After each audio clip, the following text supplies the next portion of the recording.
is Blizzard. Oh, it's Blizzard. Please miss.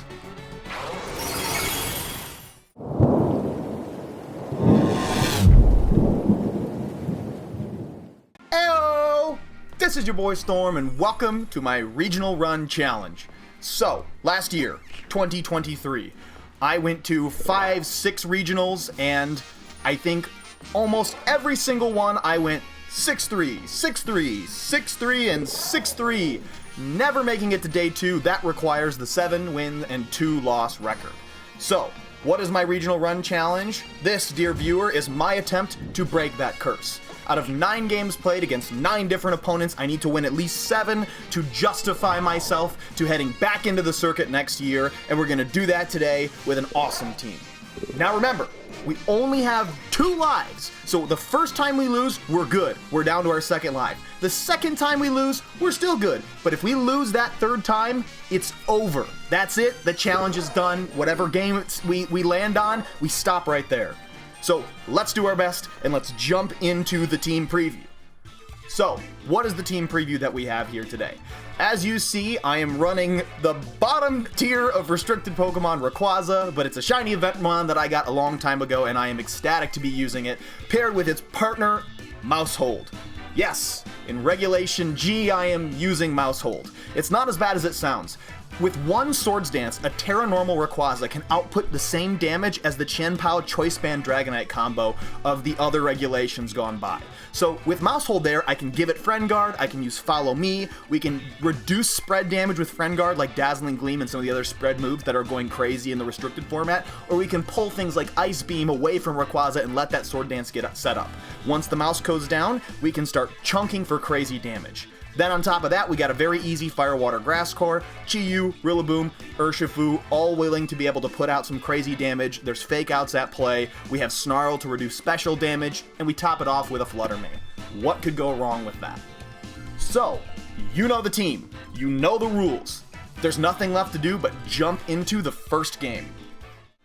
Team Preview has me identifying a Tailwind team for Game 1 without any Steel or Ghost types that are painfully obvious, Terra's notwithstanding, so that means it's time to let Rayquaza shine in all of its glimmering splendor.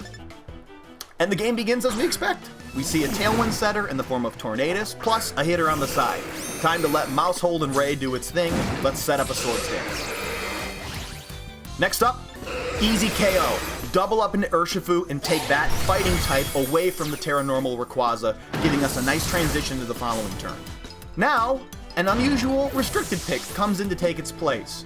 Ho-Oh swings in, and it's Ray versus the Big Bird. At this point, I figure it's time to bring in the Big Bear, and this frickin' bird can catch these paws. Urshifu, quickly using Surging Strikes, eliminates the Ho-Oh from the game, and at this point, game number 1 is Rayquaza's to win. And although it gets a little dicey at the end, missing this KO right here, we still managed to pull it off, and we finish the start of our challenge with an easy W.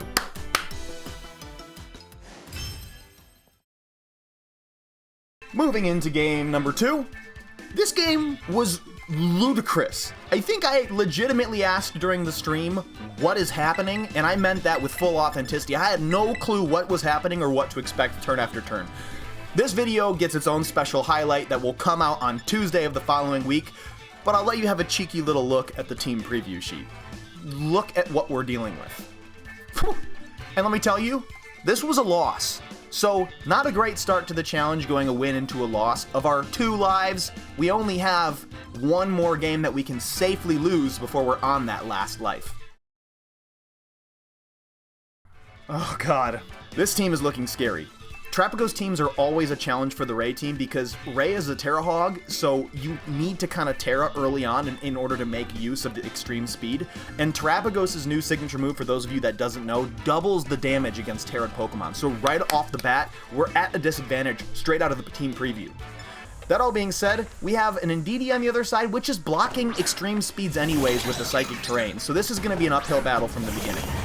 We're going to go ahead and lead Chi-Yu so that we can use Snarl to do super effective damage on Indeedee and attempt to knock down the special attack of the Trapagos. Pretty good plan.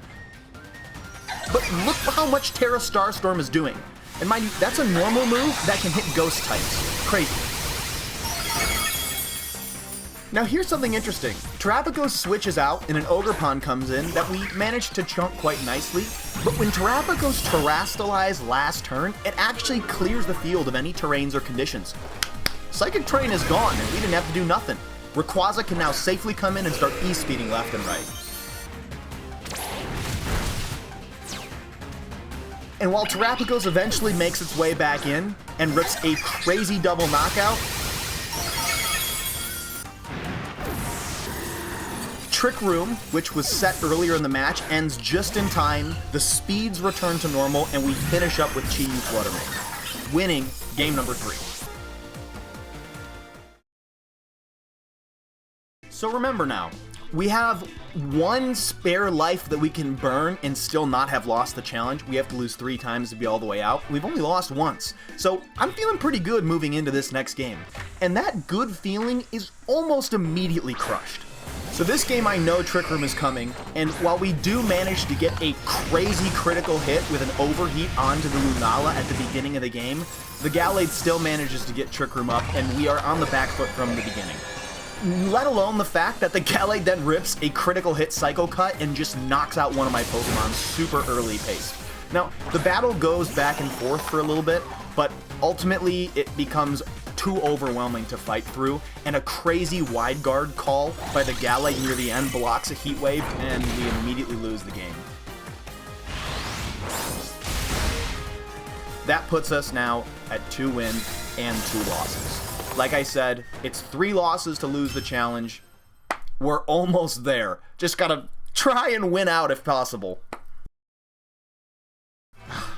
Now, I know this is going to become annoying for me to constantly complain and moan about every team preview, but this has some stuff that I was specifically worried about, namely the Archaludon. Bulky steel types just make Rayquaza nearly ineffective. But going into the game 5, turn 1, it's really not that bad. It's a Whimsicott Kyogre mode, and we don't really mind Tailwind, because Rayquaza's E-speed just outpaces everything, so time to go for a Swords Dance and see if we can't rip some damage. Now, at this next turn 2, I'm pretty nervous. I don't really want to rip an E-speed into a protected Kyogre slot because I know that Archaludon in the back means I need to be making kills early and quickly so I can overwhelm it in the endgame. So I go ahead and make a call. He's not going to protect. He wants the Water Spout damage to try and keep chipping away at Rayquaza as a normal type, and I go for the E-speed, nailing the kill. With Kyogre out of the way, we just start knocking down things best we can.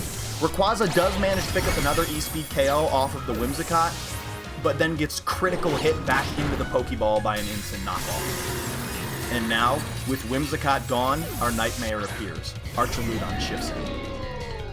At this point, we use the Urshifu that came in to take care of the Incineroar, and our Chi-Yu rips the Archaludon for about half. But I'm not confident that we're still winning this. See, the overheat knocked my Chi-Yu's special attack stat in half and gave a defense buff to the stamina ability on the Archaludon, so I don't even know if my close combat can actually seal the deal. I need this overheat to not miss very badly. It might just barely not kill anyways, but we can't be missing moves. I'm watching, overheat goes off. And after that, a quick close combat knocks that freaking Nightmare out of my sight, and dude, we in this. It's a long uphill battle to get to the 7-2 win, but we're sitting here kind of good after game 5. 3 wins and 2 losses. At least we have some momentum. Going into game 6, I was feeling like there was a glimmer of hope. And that all being said, cue the worst oversight in my stream so far. Game 6 is looking manageable. See, it's an ice team, which isn't really scary to me because Rayquaza has the ability Airlock. That negates all of the benefits that hail or snow, whatever it's called this generation, would offer to the ice types on the other side of the field. So as long as Rayquaza can get the Swords Dance up, I can safely E-speed without worrying about a defense buff. However, it doesn't quite go as planned.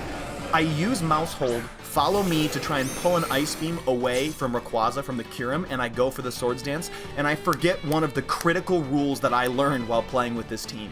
if there's an opportunity for a spread move, usually it's a Dazzling Gleam by the Flutter main, you have to just rip the Terra. You can't really afford to let your Rayquaza take super effective damage when it's like kind of the heavy hitter for the team. There's so much riding on its shoulders. So I use Follow Me and forget my critical rule. And as I'm sitting there waiting for the Ice Beam animation to slam into Maushold, I have another thought.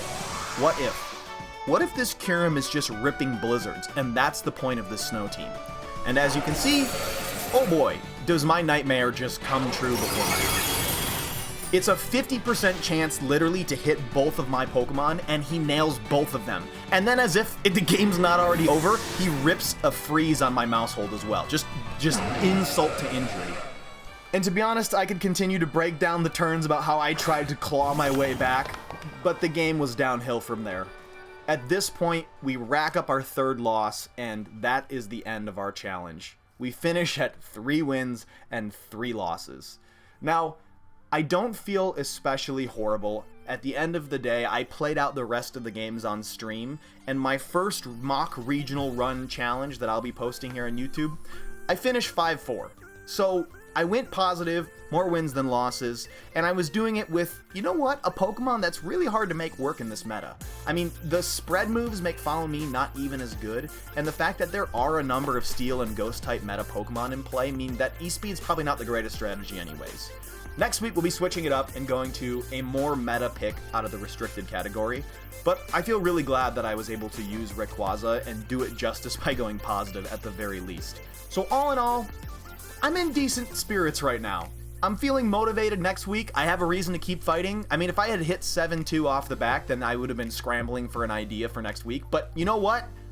All I am is fired up. So thank you so much for joining me, and I truly hope that I get to see you next time. And don't forget, Mondays and Wednesdays, 4:30 to 6:30 p.m., I stream for 2 hours live every week, so please come, hop in, say hi, and maybe some of you guys will end up in the videos that get posted later on in the week. Thanks again, don't forget to like and subscribe, and I'll catch you next time.